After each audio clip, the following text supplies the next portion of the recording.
Fet a Catalunya. Si ets jove i busques una oportunitat, l'artesania té coses a dir-te.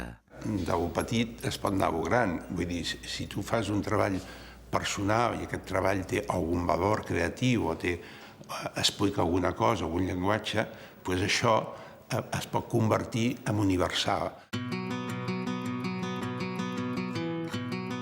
Depèn de la difusió que hi donguis, es pot entendre a Formentera, es pot entendre a Barcelona, es pot entendre a Milà i es pot entendre a Nova York.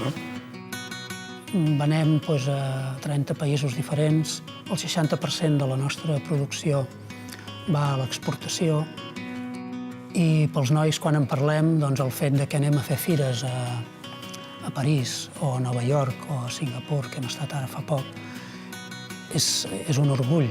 Jo, al final, soc un cisteller, no? I quan vaig començar, mai a la vida, ni en els millors dels meus somnis, no hauria pogut pensar que m'encarregarien unes plaques prototipus per un pavelló a Xangai.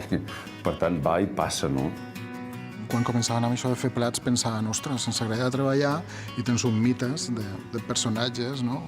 Com es passava amb Gastón Acurio, el xef peruà de Lima, i, no sé, ens feia... T'imagines treballar algun dia per ell? I, efectivament, aquest any ens van trucar i ells van fer tot el projecte de menú degustació. Quan venen aquí, piquen a la porta, hem sentit els seus orgues, hem sentit parlar dels seus orgues. És una gran satisfacció que aquestes persones importants arreu del món ens venen a demanar projectes. Totes les empreses parlen d'I+D.